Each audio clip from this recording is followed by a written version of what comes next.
video is magkakandak tayo ng inspection sa mga bundok.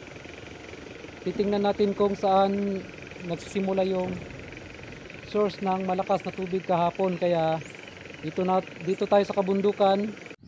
Dahil sa pagkawala ng maraming kahoy dito sa kabundukan, ang dating mga lugar na hindi binabaha ay ngayon ay binabaha na. Dahil nawala na yung mga kahoy, kaya ang tao rin ang may sala rin kung bakit madalas na binabaha tayo sa baba. At ang masama pa dito, kung magpapatuloy lagi ang mga illegal loggings, ay posibleng lalala pa ang sitwasyon dito sa atin.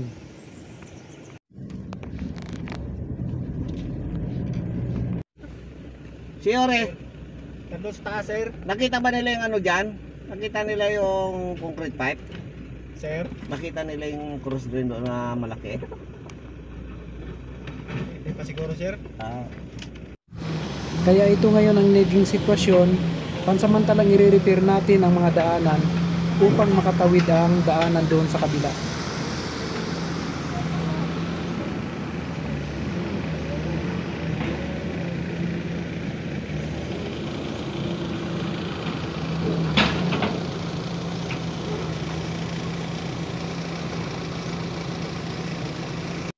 At ngayon sa dakong ito ay pansamantala kaming huminto upang magplano kung saan kami magsasimula ng pagsasaayos sa mga daanan.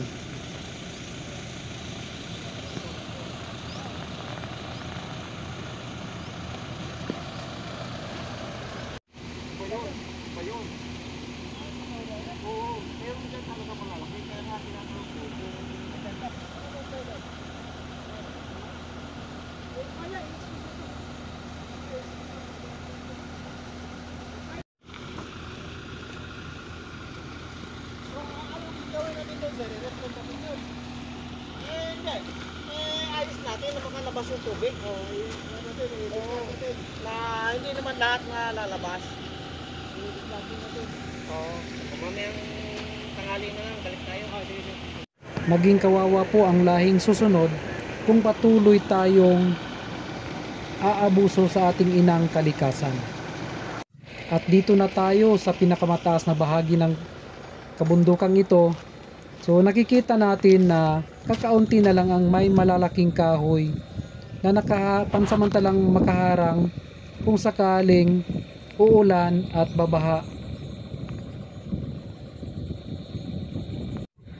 Kung nakikita nyo ang nakaguhit dyan sa baba na yan, dyan tayo pansamantalang dumaan upang makaakyat tayo dito sa pinakataas na bundok na ito. Tingnan ninyo ang nasa baba, dyan tayo eksaktong dumaan kanina. Dito na tayo sa pinakadulo ng walang hanggan. Dito po yung mga standby equipment para magmintina ng daan at para madali tayong makalikas kung sakaling magkaroon ng kalamidad sa kabundukan papunta po sa safety na mga lugar. At sa muli, hanggang dito na lang po. Salamat po sa Diyos. Thank you for watching. Bye-bye.